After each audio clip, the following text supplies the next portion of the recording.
Allan Musk હવે ગુજરાતમાં રૂપિયાનો વરસાદ કરવાના છે, મતલબ કે ગુજરાતની અંદર રૂપિયા રોકવાના છે। નમસ્કાર દર્શક મિત્રો, ગુજરાત માટે એક બહુ સારા સમાચાર સામે આવ્યા છે। ચર્ચાની વાત છે, પણ જો આ શક્ય બને તો ગુજરાત માટે ઘણી મોટી વાત હશે કે ભાઈ ગુજરાત એક સમૃદ્ધ રાજ્ય છે અને ઘણા બધા લોકો ગુજરાતની અંદર રસ દાખવે છે। તો વાત એ છે કે દુનિયાના સૌથી ધનિક વ્યક્તિ એલન મસ્ક હવે ગુજરાતમાં રૂપિયાનો વરસાદ કરવાના છે, મતલબ કે ગુજરાતની અંદર રૂપિયા રોકવાના છે। એના વિશે તમારી સાથે વાત કરીશ। મારું નામ રાજેશ શાહ છે અને તમે જોઈ રહ્યા છો ખબર છે.com।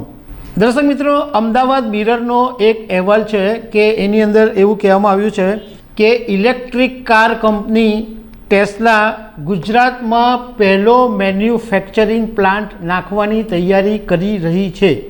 ગુજરાતની અંદર હવે જે ફેબ્રુઆરી મહિનામાં વાઇબ્રન્ટ ગુજરાતનો કાર્યક્રમ થશે એની અંદર સત્તાવાર જાહેરાત કરવામાં આવી શકે છે કે ટેસ્લા તેનું મેન્યુફેક્ચરિંગ પ્લાન્ટ ગુજરાતમાં નાખશે।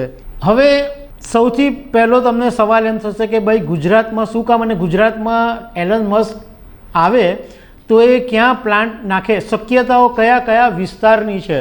તો સૌથી પહેલી શક્યતા એ છે કે મધ્ય ગુજરાતમાં આવેલા સાણંદની અંદર ટેસ્લાનો મેન્યુફેક્ચરિંગ પ્લાન્ટ આવી શકે।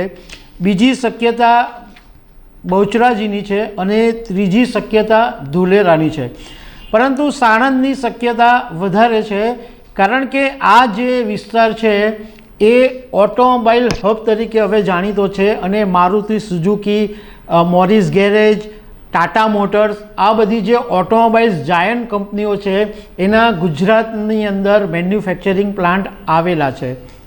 એવું પણ જાણવા મળ્યું છે કે ટેસ્લા કંપની છે એ ઇલેક્ટ્રિક કારનું ઉત્પાદન તો ગુજરાતમાં કરશે જ, પરંતુ સાથે સાથે બેટરીનું ઉત્પાદન પણ ગુજરાતમાં શરૂ કરશે। હવે આપણે એમ વિચારીએ કે ટેસ્લાને ગુજરાતની અંદર રસ શું કામ પડે? તો એનું જે મુખ્ય કારણ એ છે કે ગુજરાત એક તો બિઝનેસ ફ્રેન્ડલી સ્ટેટ છે। બીજું કારણ એ છે કે આ જે વિસ્તાર જે છે સાણંદ ને ધોલેરા ને બધા એ ઓટોમોબાઈલ્સ માટે જાણીતા વિસ્તારો છે। અને ત્રીજી મહત્ત્વની વાત ટેસ્લા માટે એ છે કે એમણે એવું નક્કી કર્યું છે કે ઇન્ડિયામાં જ્યાં પણ મેન્યુફેક્ચરિંગ પ્લાન્ટ નાખવામાં આવશે ત્યાંથી ટેસ્લાની કારની નિકાસ પણ કરવામાં આવશે। એટલે હવે જો ટેસ્લાએ નિકાસ કરવી હોય તો એને કોઈ નજીકમાં બંદર હોવું જોઈએ, એ જગ્યા એને માફક આવે। તો સાણંદની પાસે એક કંડલા બંદર છે અને બીજું મુન્દ્રા બંદર છે, એટલે સાણંદ એના માટે પ્રાયોરિટી છે કે એને જો કારની નિકાસ કરવી હોય તો બંને બંદરોનો ઉપયોગ થઈ શકે તેમ છે।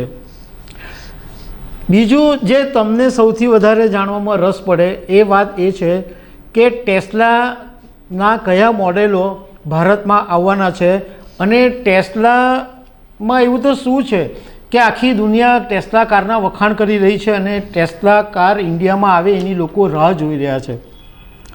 તો ટેસ્લાના જે 3 મોડેલ છે એ ભારતમાં આવવાના છે। એમાં એક મોડેલ છે એસ, એક વાય અને એક્સ। હવે એસ મોડેલની જે અંદાજિત કિંમત છે એ ભારતીય રૂપિયામાં 1.5 કરોડ રૂપિયા છે। વાય મોડેલ જે છે ટેસ્લાનું એ 70 લાખ રૂપિયા છે અને એક્સ મોડેલ છે એની કિંમત 2 કરોડ રૂપિયા છે।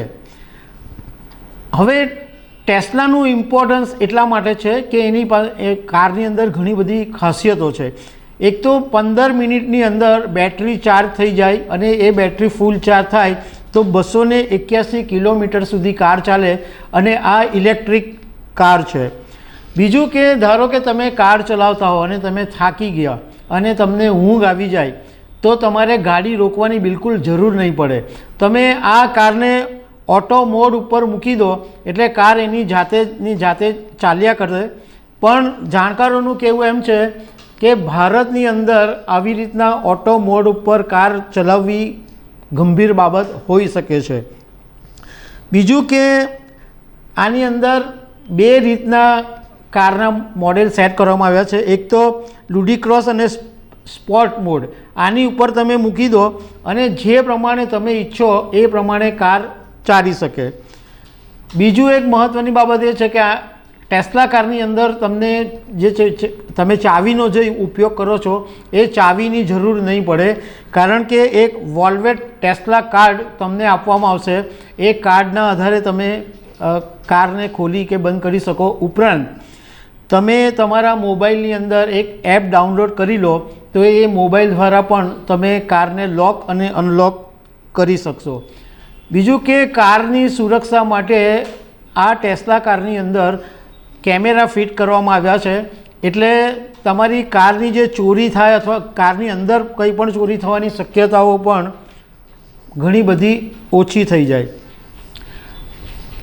હવે થોડી પાછળની વાત કરીએ કે પ્રધાનમંત્રી નરેન્દ્ર મોદી જ્યારે અમેરિકા ગયા હતા ત્યારે એલન મસ્કની સાથે એમની મિટિંગ થઈ હતી અને પીએમ મોદી સાથે મિટિંગ કર્યા પછી એલન મસ્કે મીડિયા સાથેની વાતમાં એવું કીધું હતું કે આવતા વર્ષે હું ભારત આવી રહ્યો છું અને એ પ્રમાણે હવે તૈયારીઓ શરૂ થઈ છે. પીએમ મોદી સાથે મિટિંગ થઈ એ પહેલાં એલન મસ્ક અને ભારત સરકાર વચ્ચે લાંબી લડાઈ ચાલી હતી, કારણ કે ભારત સરકારે એવી શરત મૂકી હતી કે જો ભારતની અંદર કાર આવે તો ઊંચી ઇમ્પોર્ટ ડ્યુટી ચૂકવવી પડશે. અને ભારત સરકારે એવી શરત મૂકેલી કે ભાઈ તમારે ઇન્ડિયાની અંદર મેન્યુફેક્ચરિંગ પ્લાન્ટ કરવું પડશે, બાકી બહારથી આવશે તો ઊંચો ટેક્સ લાગશે.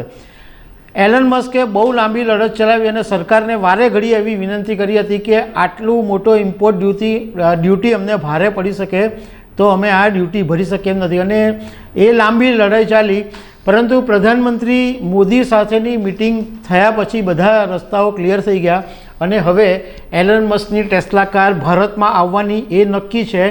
પરંતુ ગુજરાતની અંદર પ્લાન્ટ લગભગ સ્થપાય એ પણ એવી ચર્ચા છે.